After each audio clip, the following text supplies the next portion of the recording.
बता देती हूँ। देखिए, हम यहाँ पे एटीसी पिंडी के अंदर पेश होते हैं। कई केसेस हैं, लेकिन जिस केस में जो ये ज़मानत के लिए पेश होते हैं, मैंने ये देखा है कि यहाँ पे हमारी ज़मानत नहीं होगी। तो फिर ऊपर से कोई एक ऐसा केस है जिसके अंदर पता नहीं 302 का केस है, उसके अंदर अरेस्ट वारंट भी निकल आए हैं। तो कई लोगों ने पूछा कि आप बेल क्यों नहीं ले रहे। मैंने कहा आज उसमें बेल ले लेंगे तो ये किसी और केस के अंदर अरेस्ट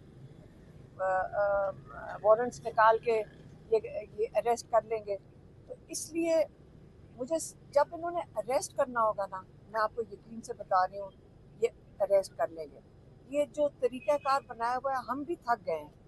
हम जब कोर्टों के अंदर चक्कर लगा रहे हैं, हम कभी एक कोर्ट में कभी लाहौर भागे जाते हैं। तो आप पहले हमारा तो पूछ लें कि ये जो नाजायज़ केसेस हैं, सबको पता है नाजायज़ है। एक अब 302 कत्ल का कोई केस है, उसके अंदर मेरा जुर्म ये है कि मैं इमरान खान का मैसेज जेल से बाहर लेकर आती हूँ। देखिए, इमरान खान का जेल से बाहर का पैगाम लाना कैसे जुर्म हो सकता है। आप कहें कि कोई इश्तिहार डलवाया है, मैंने डलवाया है, लेकिन 302 का कत्ल का केस मेरे ऊपर कैसे हो सकता है। और उसके अंदर आप गिरफ्तार कर लें, जिसका दिल करे आप गिरफ्तार कर लें, जिसको दिल करे ना करें। आपकी मर्जी है, ये इंसाफ का तरीक़ाकार तो नहीं है। मैं तो जज साहब से भी, जो सारे जजेस ये केसेस जिनके ऊपर ये जिम्मेदारी आई हुई है, मैं उनसे कहूँगी कि देखें, आप लोगों को ये, हम समझ रहे हैं कि मजबूरी है, लेकिन पाकिस्तान में हम मजबूरी के बहाने से कब तक गैर कानूनी चीज़ें करते रहेंगे। मजबूरी कोई वजह नहीं है कि हम इंसाफ ना दें। मजबूरी कोई वजह नहीं है। कल वो ये जो पुलिस वाले कहते हैं हम भी मजबूर हैं, तो क्या कल पुलिस वालों को गैर कानूनी तरीके से कहा जाएगा किसी को कत्ल कर दो, तो वो अपनी ड्यूटी समझ के ये भी कर देंगे? ये सारा कुछ गैर कानूनी है। तो इसलिए हम जजेस को ये कहेंगे कि आप लोगों के ऊपर हम आपसे उम्मीद रख सकते हैं। हम और हमारे पास कौन सी जगह जाने के लिए कि ये इस किस्म के गलत केसेस बने। आप हिम्मत करें, ये गलत केसेस बाहर फेंकें, पूरी कौम आपके साथ खड़ी होगी। आप पाकिस्तान के हीरोज़ बनेंगे, क्योंकि पाकिस्तानी आपकी तरफ, हमें हौसला आएगा कि इंसाफ ख़त्म नहीं हुआ है, कि दफन नहीं हो गया। आप सिर्फ हिम्मत करके हम लोगों को जो गैर कानूनी तरीके से अदालतों के चक्कर काट रहे हैं, तो आपसे हम अपील करते हैं कि आप हिम्मत करके हमें इंसाफ दें। जो भी जुर्म हो, अगर जुर्म है तो सज़ा दे दें, लेकिन अगर जुर्म नहीं है तो हमें इंसाफ दे दें। लेकिन ये तरीक़ाकार कि हम कोर्ट्स के चक्कर पे चक्कर लगा रहे हैं, इसका कोई, देखिए, मैं नहीं, सिर्फ हज़ारों लोग हैं, गरीब लोग हैं। आप उनसे जाके पूछे, मुझे उन पे इतना तरस आता है कि उनके ऊपर तारीख पड़ती है, वो 8-8, 9-9 घंटे सफ़र करके आते हैं। हम अब ज़ाती तौर पे कई लोग वॉलंटियर्स के तौर पे उनकी मदद करने की कोशिश करते हैं, उनके किराए भरने की कोशिश करते हैं। वो आते हैं 10 घंटे सफ़र करके, एक हाज़िरी लगती है, फिर वापस जाते हैं। आप एक दफ़ा सबको बुलाकर जज साहब से हमारी अपील है कि आप इंसाफ दे दें। अगर जुर्म है तो साबित करवा दें, पुलिस का काम है साबित करना, सिंपल सा प्रोसेस है। लेकिन लोगों को ख़राब ना करें, वो अपनी बेरोज़गार हो गए हैं आप ये अदालतों में चक्कर लगा लगा के।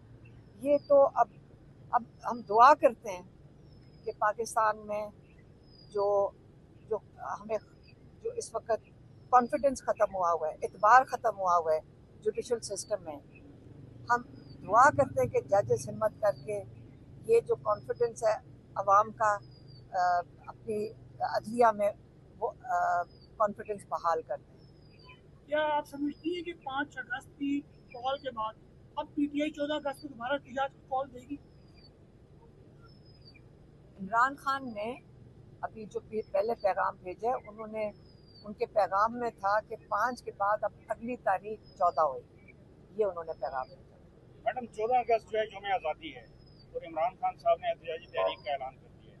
5 अगस्त योम साल कश्मीर था, इसी तरह योम आज़ादी है पाकिस्तान है 14 अगस्त। तो ये क्या वजह है कि इन जो मखसूस दिन है इन दिनों पर जो है वो एहतजाजी तहरीक का ऐलान कर?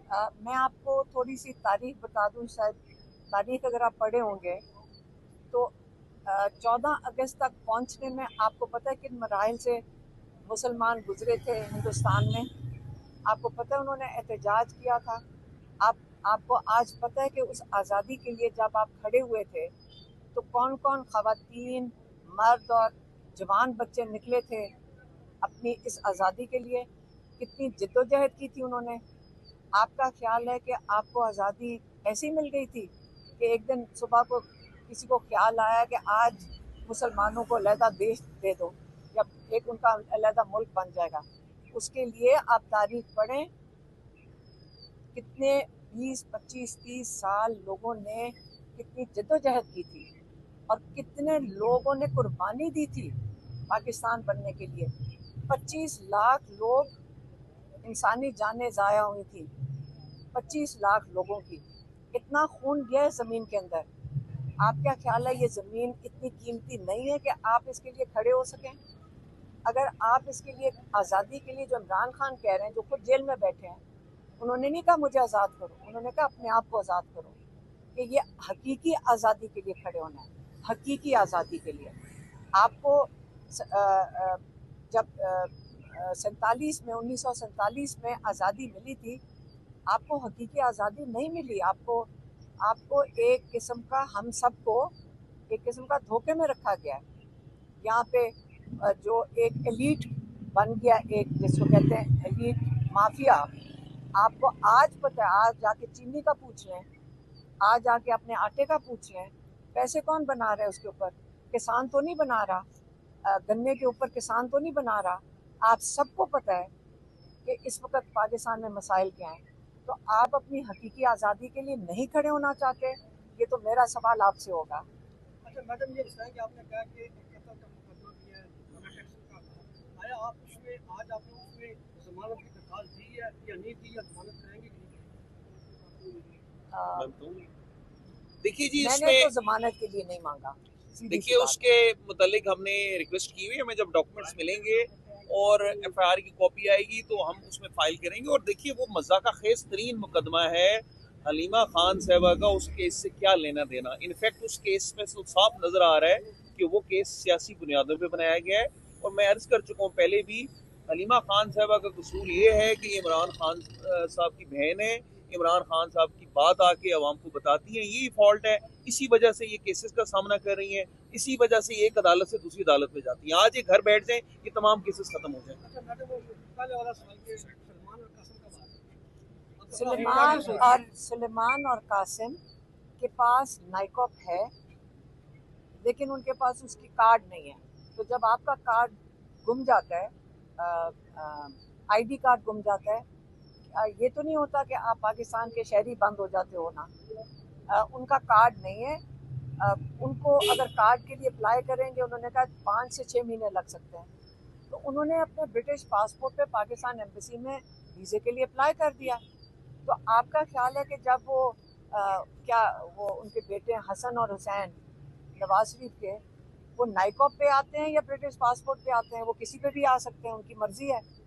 लेकिन ये बच्चे सुलेमान और कासिम अगर पाकिस्तान आना चाहते हैं, पाकिस्तान हुकूमत कैसे रोक सकती है? वो कहते हैं नाइकॉप बनाने में नहीं रोक सकते, लेकिन वो आपको कहेंगे किश्ती पे भेजा या घोड़े के ऊपर भेजा है, किसी गधे गाड़ी पे भेजा है। वो कार्ड्स को 6 से 8 महीने भी लगा सकते हैं। वो इनकार नहीं करेंगे, कार्ड इशू करेंगे, लेकिन वो इस्लामाबाद बनने आए हैं, बहाने कर सकते हैं। लेकिन वीज़ा तो उनको 1 घंटे में मिल सकता है। उनका आज फिर फॉलो अप करेंगे एम्बेसी से, लेकिन वो वहाँ पे बात ही करने को कोई तैयार नहीं है एम्बेसी के अंदर। लेकिन इंशाल्लाह बच्चे फिर आवाज़ उठा लेंगे, फिर अपील करेंगे कि हमें वीज़ा दिलवा दो। फिर किसको कहेंगे? जिनको हमारे लोग मानते हैं।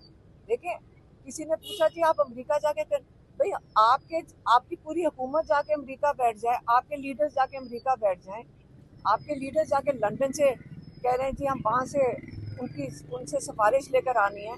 तो क्या कासिम और सुलेमान उन्हीं लोगों को ही कहेंगे ना जिनके ये लोग मानते हैं। अच्छा मैम, तलाल चौधरी ने तो इस हवाले से कहा है कि अगर कोई टेक्निकल इशू है तो वो हमारे साथ रब्ता कर सकती है। किससे रब्ता करें? उन्होंने कहा हमारे से रब्ता कर सकती है। मुझे बता दें, मैं कर लेते हैं। तलाल चौधरी से रब्ता करें। हमारे लॉयर हैं तलाल चौधरी से, हम इनको आज कह रहे हैं फैसल साहब को, हमारे एडवोकेट हैं, आप सबको मैं बता रही हूँ ये तलाल चौधरी साहब से रब्ता करेंगे। हालांकि तलाल चौधरी साहब को खुद नहीं पता कि टीवी के ऊपर मैंने देखा था कि उन्होंने कहा है कि जो क्या इंटीरियर मिनिस्ट्री है, उन्होंने कहा हमारा इससे कोई ताल्लुक नहीं है, क्योंकि एम्बेसडर ने हमारे जो अजीज़ हैं जिन्होंने उनसे बात की थी, एम्बेसडर ने उनको कहा था कि इंटीरियर मिनिस्ट्री से मैं इजाज़त ले रहा हूँ, ठीक है। और जब मैंने इसके ऊपर ट्वीट किया, जो तो हमें क्या कहने की ज़रूरत है, कोई और बात, जब मैंने ट्वीट किया तो उसका जवाब टीवी पे मैंने देखा कि इंटीरियर मिनिस्ट्री कह रही है कि ये हमारा काम नहीं है, ये मिनिस्ट्री ऑफ फॉरेन अफेयर्स का है और एम्बेसडर का काम है वीज़ा देना। तो जब इंटीरियर मिनिस्ट्री ने ये कह दिया है, तो अगर तलाल चौधरी साहब से रब्ता करके, हमारे लॉयर उनसे रब्ता करेंगे, आपके सामने खड़े हैं, इनको मैं कहती हूँ उनसे रब्ता करें, उनको बता दें कि उन्होंने अप्लाई किया हुआ है, उसके उनको तो वो भी उनका ट्रैकिंग नंबर भी है उनके पास, ये उनको ट्रैकिंग नंबर दे देंगे। और तलाल चौधरी साहब आप आके बताएं कि क्या वजह है कि बच्चों को वीज़ा नहीं मिल रहा, क्या कोई डॉक्यूमेंट मिसिंग है, या क्या कोई जेर ज़बर पेश रह गया है, बता दें कि क्यों नहीं मिल रहा उनको वीज़े। अच्छा मैडम, ये बताइएगा कि सलमान अख्तर राजा और महमूद खान चक्री आपके पास पहुंचे चक्री इंटरचेंज, दीगर MNAs नहीं पहुंचे, तो कल Bashir Khan MNA PTI league से उनका तल्लुक है, कल आए हुए थे अडाला, उन्होंने कहा कि हमें महमूद खान अचकरी और सलमान राजा ने ये कहकर पार्लियामेंट बुलाया कि आप थोड़ी देर के लिए यहाँ आ जाएं, उसके बाद हम अडाला चलेंगे, लेकिन जैसे ही वो निकले तो उसके 5 मिनट बाद जो है हमें वहाँ बंद कर दिया गया। तो उनका कहना यह है कि सलमान राजा और महमूद खान अचकरी की वजह से हमें पार्लियामेंट हाउस में बंद किया गया। आप इस पर क्या कहेंगे? इमरान खान साहब ने बहुत अप्रिशिएट किया सलमान सफदर और सलमान राजा ने कल जो बात की थी, उन्होंने कहा सलमान राजा को उन्होंने बहुत ज़्यादा अप्रिशिएट किया, तो किस वाले से अप्रिशिएट किया? क्योंकि वो भी बाहर निकला है, बाकी भी बाहर निकल आते हैं। नहीं तो कहते हैं उन्होंने हमें बुलाया और हमें इनकी वजह से बंद किया गया है, अगर हमें ना बुलाते तो हम सीधा अडयाला आते। वो जो देखें, हमें तो वो पता है, जो हमें आके जो बाकी MNAs जो उनके साथ, अकेले सलमान अकरम राजा और अचकज़ई साहब नहीं थे, हमारे थोड़े से MNAs भी उनके साथ थे, शानदाना को हमने देखा, और भी कोई था, और कौन था? वो MNAs से जिन पे इल्जाम लगता है कि कंप्रोमाइज्ड हैं। अच्छा मेरी बात सुने, वो MNAs भी उनके साथ निकल कर आए थे, तो बाकी भी आ जाते, मुझे तो नहीं समझ आई। खैर, ये इस वक्त जो इम्पोर्टेंट चीज़ है, पाकिस्तान में 5 तारीख को लोग जो जिनका ख्याल था खौफ की जंजीरों के अंदर फंसे हुए हैं, अपनी हकीकी आज़ादी के लिए ये सबको पता होना चाहिए कि पाकिस्तानी वो जज्बा रखते हैं और एहसास रखते हैं कि पाकिस्तान को आज़ाद होना चाहिए, और कोई कानून तोड़े बगैर, कभी कानून नहीं तोड़ा, मैंने नहीं देखा जो कोई कानून तोड़ता हो। हम भी जाकर बैठते हैं अडयाला के बाहर, कोई कानून नहीं तोड़ता, हम सड़क पे बैठते हैं, ये नया कानून बना दें, बल्कि जो अदारे हैं वो कानून पे नहीं चलते। आपने देखा चक्री पे, आप भी मौजूद थे, क्या हुआ था, हम चक्री पे सड़क के ऊपर बैठे थे, 1-1.5 बजे से मैं और मेरी बहनें और मेरी बहन की नवासी और बेटी, हम सारे 1.5 घंटे से हमारी फैमिली वहाँ पे चक्री पे बैठी थी। उन्होंने कहा आप इंतज़ार करें, हम आपको बताते हैं, जो हमेशा ये कहते हैं। उसके बाद थोड़े से लोग आना शुरू हो गए, हम जाके सड़क पे साइड पे हम बैठ गए, फिर वो पुलिस ने आके कहा कोई हमें कोई 10 बजे के करीब कि आप यहाँ से उठे, यहाँ दहशतगर्द आ रहे हैं। ASP ने भी आके हमें कहा, हमने उनको कहा हमने कभी कानून नहीं तोड़ा, अगर हमने दफ़ा 144 की खिलाफ वर्जी कर रहे हैं तो सामने वो बसों का वो होटल है, हम उधर जाकर बैठ जाते हैं, तो वो प्राइवेट प्रॉपर्टी है, इसका मतलब हम कानून नहीं तोड़ेंगे। हम वहाँ चले गए सारे, हम जैसे वहाँ गए तो उन्होंने उस रेस्टोरेंट की बत्तियाँ बंद कर दी, और आप गवाह हैं क्योंकि आप में से काफ़ी लोग उधर थे, आपके पीछे भी पुलिस ने एक किस्म का लाठीचार्ज किया, उन्होंने आपको वहां से भगाया कि नहीं? आप सब गवाह हैं, तो आप क्यों नहीं बात करते कि क्या हुआ था? आपको भगाया सबको। फिर हमने अंधेरे में खतरनाक था, साथ वो कह रहे हैं कि हमारी सिक्योरिटी के लिए खड़े हैं, साथ इतना अंधेरा कर दिया वहां पे कि कोई चीज नजर ही नहीं आ रही थी, और दहशतगर्दी तब हो सकती थी। हमने बत्तियां जलवाई, हमने कहा जितने यहाँ लोग खड़े हैं इनको खाना दे दो, ताकि ये ना पुलिस कह सके कि ये क्यों यहाँ खड़े हैं। और उस खाने को इन्होंने तमाशा बना दिया। शर्म आनी चाहिए इनको। पहले लाठीचार्ज करते हैं, फिर पुलिस वाले खड़े होकर तस्वीरें खींचते हैं। ठीक है, पुलिस वालों ने तस्वीरें खींची ना, बताने के लिए कि जी देखें ये सारी दावत कर रहे हैं। हम क्या भूखे बैठते? सारे जो लोग बेचारे इस दोपहर से वहाँ हमारे साथ खड़े थे, अगर खाना खाना भी जुर्म बन गया इनके लिए, और वो हम बस के होटल पे बैठे हुए थे, और इसलिए क्योंकि पुलिस इनको लाठीचार्ज कर रही थी, और आप लोगों के ऊपर भी लाठीचार्ज हुआ था, और आप लोगों भी सुबह से भूखे थे, और आप लोगों ने भी बैठ के खाना खाया था, ये भी बता दें। आप ये रिपोर्ट किया करें सही कि आप भूखे थे दिन से, और फिर आपको खाना हम सबने मिलके कहा सबको खाना खिलाओ। हमारे ड्राइवर भी थे, बेचारे गरीब भी खड़े थे, सब भूखे खड़े थे सुबह दोपहर से। क्या क्या इतना बड़ा रोजा रखने के बाद नहीं खा सकते थे? ये जुर्म बना दिया।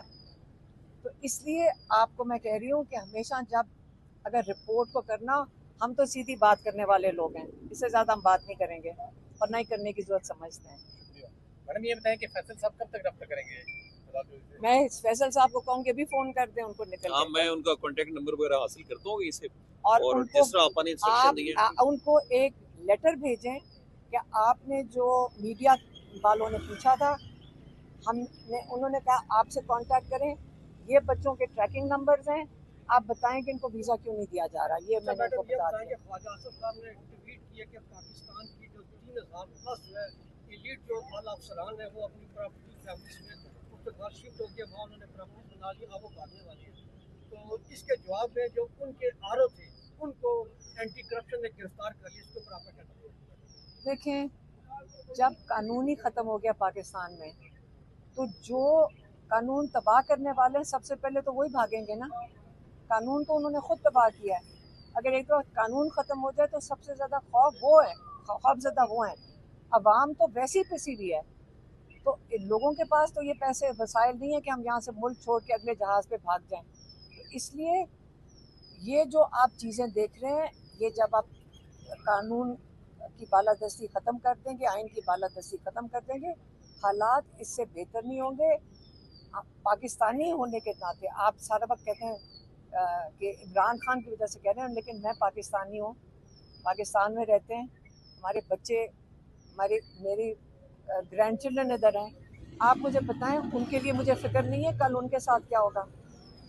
तो क्या हम और क्या महसूस करें कि पाकिस्तान में अगर कानून इनके लिए ख़त्म होगा, ये तो जहाज़ पकड़ के मैं पहले कह चुकी हूँ भाग जाएंगे। सीएम केपीके की दीदी की खबरें आ रही हैं। एक चीज मैं ऐड कर दूं, बड़ी इंपॉर्टेंट बात की शिराजी साहब ने आरओ साहब के हवाले से, जिन पे करप्शन चार्जेस पे भी उनको अरेस्ट किया गया। हम ये उम्मीद करते हैं कि एंटी करप्शन के जो हैं एहलकार, वो उनसे इलेक्शन में जो उन्होंने चोरी में किरदार अदा किया आरओ ने, उसके मुतालिक भी इंक्वायरी करेंगे। ये भी हम उम्मीद करती है हमारी लिखी। Thank you.